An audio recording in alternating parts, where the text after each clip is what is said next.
We're not against rap. We're not against rappers. But we are against those. Something big about to happen. I hear the beat tapping. We some fly rhyming felines rapping on the track. Better yet, grab a gat, cause we hot like Enzo. Doors closed, windows up, cause that's the way we like to ride. Windy City hitting. Check mic 1 2 1 2. We live, baby. Hey, what's up, Chicago? And welcome back to season 19, episode 651 of Speak Your Mind Radio. I'm your hostess with the mostest, Queen Star, aka Ms. Hip Hop. And today we'll be talking about the 2026 film One Spoon of Chocolate, written, directed, and produced by Wu-Tang member RZA, with Quentin Tarantino serving as an executive producer. Yes, you all heard me correctly. Two of the biggest names in Hollywood did a movie together, and you may or may not have heard about it. However, there was no real advertising on this film, you know.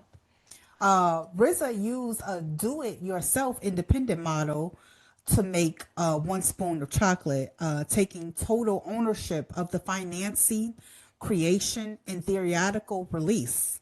In other words, he bypassed the traditional Hollywood gatekeepers by investing in his own money and establishing a brand new distribution network.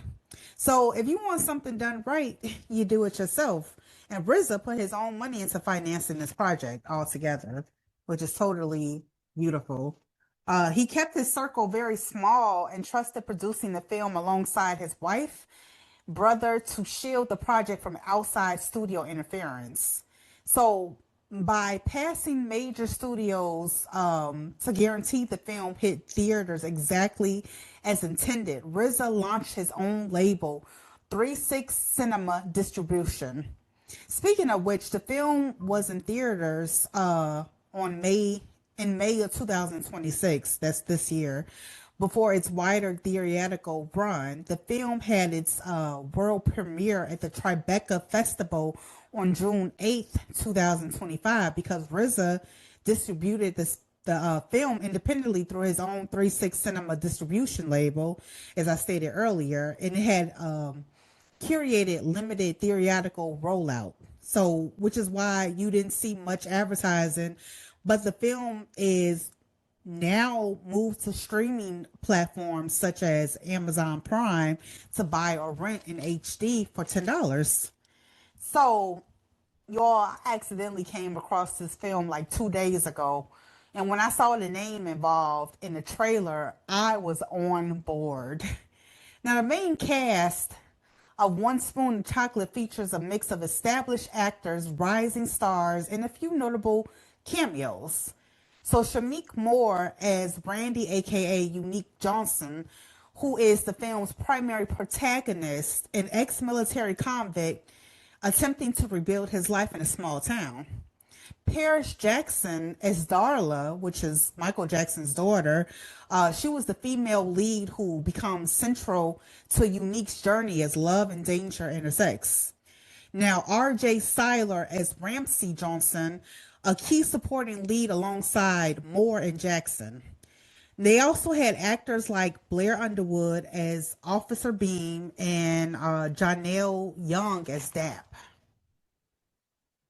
So the story follows as a stylistic revenge thriller and social satire that pays homage to the 1970s blaxploitation and martial arts cinema. The plot focuses on an ex-military convict who discovers a deadly conspiracy operating underneath a small American town.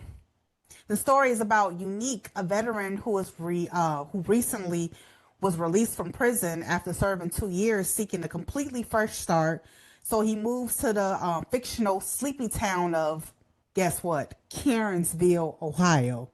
Yes, to live with his cousin Ramsey.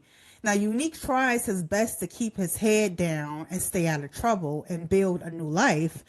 However, that piece is shattered during a basketball game when Unique and Ramsey get into a heated altercation with a hostile local gang of neo-Nazis. After embarrassing the gang, Unique becomes their primary target. As the tensions escalate, Unique begins investigating the mysterious disappearances of young black men in the area, including his own teenage cousin, Lonnie.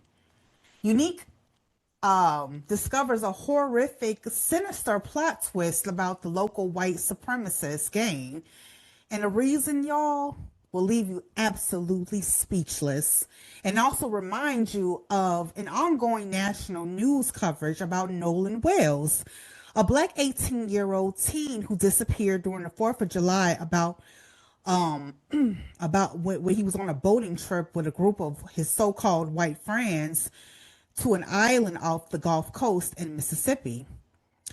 And many of our black men, like Trey Reed, who was found hanging from a tree on the campus of Delta State University in Cleveland, Ohio, and many, many more, or even, y'all, the horrific story of over 215 bodies found buried in unmarked graves behind a jail in Jackson, Mississippi. They were all black. Mm-hmm. That's what the film will make you think about, literally. Now, disclosure is for all the truth to be revealed about what's happening to our missing children and basically in your lives, too. So, y'all, I give this film a 10 out of 10. So make sure you go watch it and tell me what you think about it in the comment section. There are a lot of symbolic meanings in this film, and I just love when films like this repeat the film's title throughout the movie because it makes you think. One Easter egg I'll give away is, like I said, the town notably known as Karensville, Ohio. You know, you have Karens, you know, coming around trying to tell black people what to do, what they can and cannot do, call the cops. That's why they named it Karensville. And so when you find out the horrific truth about this town, aka about America, it will leave you fucking speechless. Thank you so much, universe. Thank you so much, world, for listening to another rant of Speak Your Mind Radio, Miss Hip Hop, aka Queen Star. And I love you so much, Chicago. And make sure you tune in to the next episode. All right? Peace.